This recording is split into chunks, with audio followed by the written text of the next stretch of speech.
Doctors of Reddit, what do patients do that annoy you?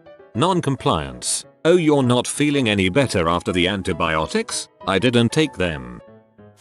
Med student, but usually something along the lines of, are you smoker? Double quote. Nope. Have you ever smoked? Yes. How long were you smoking for? -2 packs a day for 50 years. When did you give up? Double quote. 3 days ago. My partner is a doctor. She had 2 answers. First, the doorknob comment, come for a 15-minute appointment, spend 14 minutes talking about a mild cough. Then as she goes to leave the room, patient suddenly remembers, oh, yeah, and my dong is green and smells strange. Second, having to write medical certificates letter for employers that require them if someone takes a day off because they're sick. Waste of everyone's time. Patient stated he has a cold. Examined and determined that patient does indeed have a cold. Thanks for wasting my time. When patients tell me I've got a really high pain threshold during the history and then act like they are being axe murdered when I take blood or put in an IV line. I've got a really low needle threshold. When they come in with non-evidence based, unproven and sometimes dangerous recommendations from their naturopath's egg, broccoli juice cures cancer. Or they come in saying my chiro said I had a stomach parasite but luckily he fixed that. And that prostate cancer you said I had last year seems to be gone now with my homeopathic spider venom. I'm just here for a checkup because I can't ejaculate anymore and there is blood in my urine. When they bring their family member who has some medical training and that family member orders me around. It is not their fault, but where I came from we have to see 40, 60 patients in an afternoon. Time is of the essence and we have nearly 15 minutes to interview, figure out what they have and tell them what can be done. Because of the time frame, during the interview we need objective answers, something patients avoid like heck. We ask when the pain started and they say, well, I was at Mary's wedding when it started. Thinking, who's Mary? When was it? 28th day. Thinking, of which month? I have several other patients and don't want to be rude with this one, but I need answers.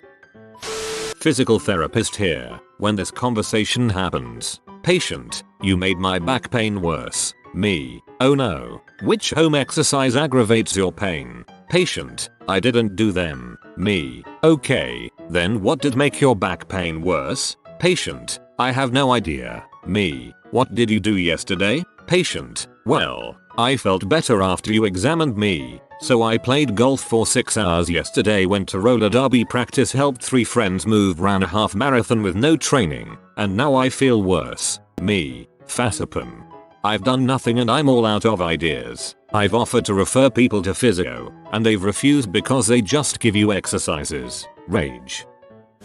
When they come up with these miraculous ways to lose weight fast or ways to keep looking young. Come to me and ask me what they could potentially have, and then interrupt me because their Google PhD knows better.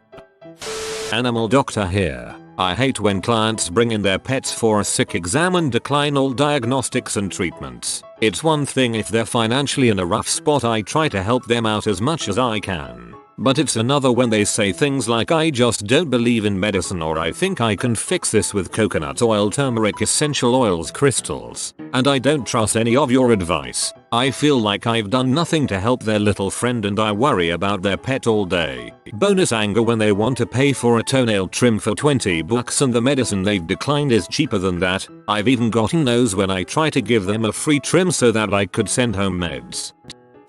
Not a doctor, but pharmacist chiming in. Patient, I have a 2-year-old with a runny nose, and I found this homeopathic remedy that doesn't actually have any medicine in it. Is this a good choice? Me, well, there's no evidence to suggest that this product is effective, but this Claritin Zytec is not only cheaper, it has real medicine in it that has been clinically proven to help manage allergy type symptoms including runny nose, and is labeled for use in a child this young. Patient, no thanks, I'll just give this other crap, after wasting 10 minutes of your valuable time, against your professional advice. While I don't see it often, there is one thing that annoys me about patients, though I wouldn't express it to them. Anyone who defends cigarette use as something more natural, relatively innocuous. I had the aunt of a pregnant teenage patient rhetorically ask me if quitting smoking would cause a shock for the baby and therefore be harmful for the pregnancy. It was clear from the tone that she thought the girl should continue to smoke. Another wanted only natural medications, vitamins during the pregnancy, no vaccines, fully natural childbirth with no cord cutting, all of which I am fine with for the record, but continued to smoke 1/2 ppd during the pregnancy. To all smoking pregnant preconceptual patients I say, for the grand majority of pregnancies, up to the point the child is born, you quitting smoking is more important than anything I can do as a doctor, and I will gladly help you in any way I can towards that goal. Not a real doctor but a dentist here. There are a few things that irk me, but I do realize that people really do not want to come to the dentist, so I try my best to ignore most of it. So the only thing I'll say, without trying to toot my dentist horn here, is that believe it or not, a lot of the things we do in dentistry on a day-to-day basis are actually pretty difficult technically. The fact that we do it so often that it becomes routine does not change that. I realize that patients have no idea what I am doing in their mouth for the most part, but believe me when I say that mistakes within fractions of a millimeter can mean the difference between an amazing result and catastrophic failure. As such, when patients have either a bad attitude or are not interested in trying to help me, it adds a huge degree of difficulty to something that is already hard enough. People who don't open wide on purpose even after being asked, or keep trying to sit up and want to rinse constantly, or ones that try to grab my hand when I am giving an injection or drilling. I'm not asking you to do or not do certain things solely for my own good. It's actually for your own good so that I can achieve a great result for you and your dental work. And also so that I don't accidentally bury my drill into the side of your tongue or the floor of your mouth while you are squirming around. I'd say the general belief many patients have nowadays that pain is never okay, that being sick and feeling like crap while your body heals is unacceptable. You broke your ankle. I can do lots of things to help you heal and be in less pain, but it's going to hurt. Being pain-free is impossible. You have the flu? You're going to feel like complete ass for 5-7 days. Feverish, achy, weak, coughing. Frankly, unless you're seriously ill, you shouldn't be contaminating your community and my waiting room. Go to bed, take Tylenol or ibuprofen, fluids, and wait. Not a doctor, but my mother is, so I heard all the stores while growing up. Here are a few things that annoy her. 1. Arriving late to your appointment. If you arrive late and she's already behind and seeing the patient after you, she may ask you to reschedule if it's not an emergency. If you know you're going to be late, call in and let them know. It might save you a trip if the doctor is already behind, or they could tell you to come in anyway. 2. If it's your first appointment, try to arrive at least 15 minutes early. There is going to be paperwork. 3. It's obvious when people come in just looking to score some opiates or pain medication. It's sad and she wants to help, but most all of those people are just looking for drugs, not help.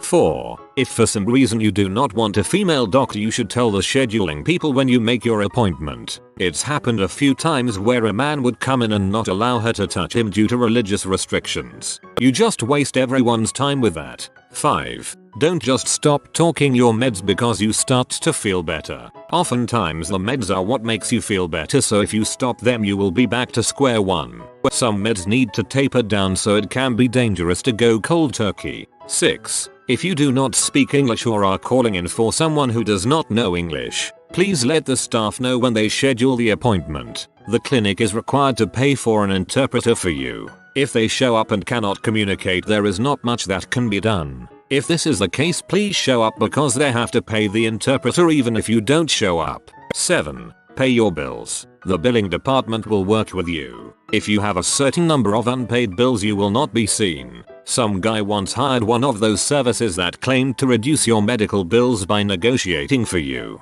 That sort of thing only really works with hospitals where you don't have reoccurring visits. The hospitals might settle for getting a lower amount rather than getting even less by selling it to a collection agency, but a clinic that you have to go back to every 6 months will just fire you as a patient. 8. Don't be a dong. The doctors and nurses are doing their best to help you and deserve respect. They do not have to see you, so don't go treating them like some minimum wage cashier. You should also treat cashiers with respect and try to walk all over them. My mother has fired patients who were repeatedly rude to the front end and phone personnel. There is a section in your account where the staff can put notes for everyone to see when they pull up your billing info. If you're dong to them, it will show up there and you will find everyone much less accommodating.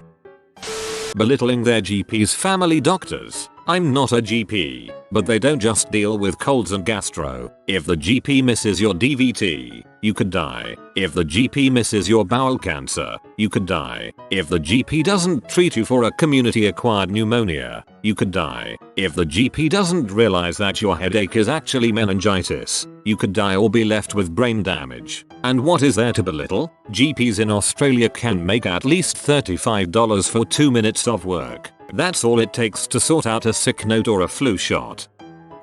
Not a doctor, but when I'm doing history intake, when the patient says it should be in the chart for basic screening questions like do you have a family history of cancer? Bonus points if they're a brand new patient to the health system.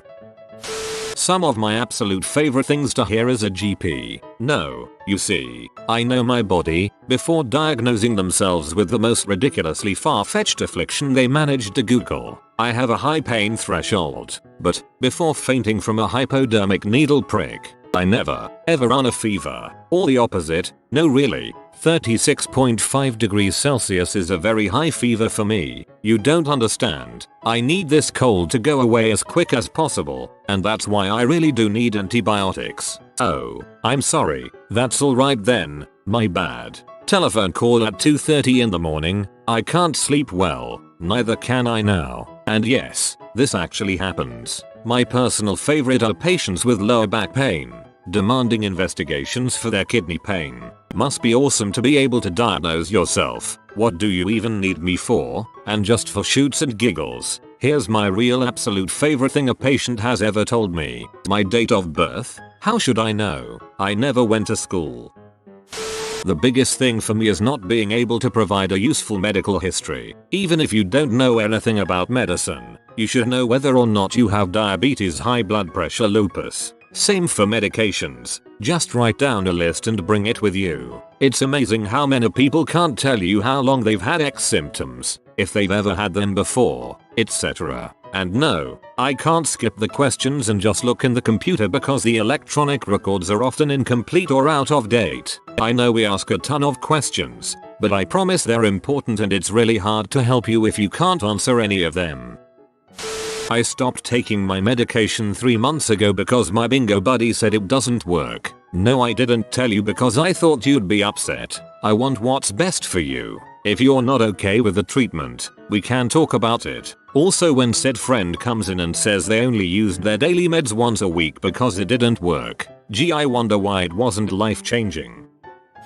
Not a doctor, but I work as a technician for a dentist. Whenever a patient says I'm planning to go to insert a place ridiculously far and permanent trip out of the country in 2 days, please get this done by then. When that happens, you're basically asking for a crap job. There's a good chance whatever work you're getting won't fit properly, or may break in a few months. Besides the obvious rush mentality that gives the result a risky conclusion, it's also because you give very little option to the dentist to do try-in appointments. The try-in phase is very important and a good investment to ensure that your restoration will turn out good. To compare, what you're basically doing when you ask for something in 2 days is you're completely skipping the test drive and just buying the car off of what you know from specs and then expecting to be satisfied with it. Be kind and give your dentists and technicians a good minimum 4-5 working days for low unit jobs. That is, single crown, denture flipper, and 8-12 working days for high unit jobs, full mouth restorations, multi-unit crowns and bridges, implant work, for each part of the phase. I'm a dentist, and we know most patients are pretty high anxiety and everybody deals with that in their own ways. Sometimes it's talking a lot, sometimes it's wincing even though nothing hurts, sometimes it's even being mean to me or my staff. We get it, and that is why we spend time before any procedures explaining things and talking about anything you want. But what really annoys me is once we get going, I just need you to sit still and keep your mouth wide open. I am performing microsurgery on your tooth with a very sharp drill that spins at 300,000 revolutions per minute, and I need to make cuts to tolerances of 1/10 of a millimeter in dark confined spaces in the back of your mouth. I'm sorry you don't like the feeling of your own saliva pooling in your mouth, but I just need you to suck it up for 30 seconds so I can do a good job and we won't have to redo this in 6 months.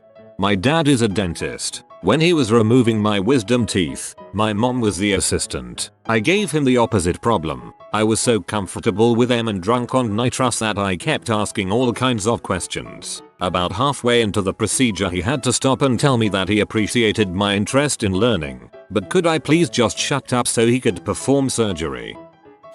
Wife is a radiographer. She takes the x-ray pictures. It's all the people who just don't freaking listen. Lie on your side does not mean on your front. Hold still means exactly that. By having to redo x-rays, people are getting extra doses of radiation. I cannot believe how stupid these people are from the stories she tells.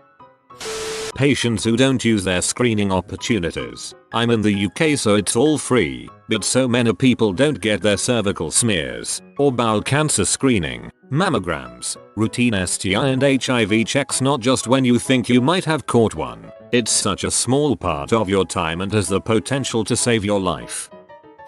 Not doctor but former EMT. The final answer is lie. Lying to a healthcare worker is the most irritating and infuriating this people can do. Honestly, no one gives a crap. But when you say your issue started 30 seconds ago, but it's been 3 weeks, it could be a very different potential diagnosis. Probably not the best example, but so many people lie to healthcare workers you quickly become a detective to cope with it. Abuses of emergency medicine. My blood sugar is high. How high? 170. How do you feel? Fine. Have you been taking your metformin? No, because I feel fine. The ones that bug me the most are the people that have a basic URI, the freaking common cold, come to the ED, and say something along the lines of "it's been going on a few days when I knew I should come get checked out," and then look at me expecting a freaking pat on the head. Number, you didn't do good, you're a moron. Another thing I hate, because I'm officially venting now. How bad is your pain? 0-10. 0 is no pain, 10 is being on fire while covered in salt and lemons. 10 as they sit there freaking with their phone and eating Cheetos. Normal vital signs. No distress. Another one I hate. Big tough guy comes in, hurt his back working out or something. Pulled freaking muscle. 10/10 of course. X-rays negative. No neurologic deficits. Nothing wrong. Well, can you give me something for pain? Sure, take some Tylenol. That doesn't work for me. 10 minutes later. How can you be discharging me when I'm in this much pain? It's easy crap staying. I just printed your papers. I just wish these people could see how much time they are taking away from truly sick people. Also, stop being a P. You're going to hurt sometimes. We're only like 2 generations removed from most of the population doing hard labor where they lived with aches and pains all day every day. Now, a sprained ankle merits some Norco and a reassuring talking to. Ugh. The worst is the patient that is allergic to everything except the medicine that they want, which is dilaudid most of the time.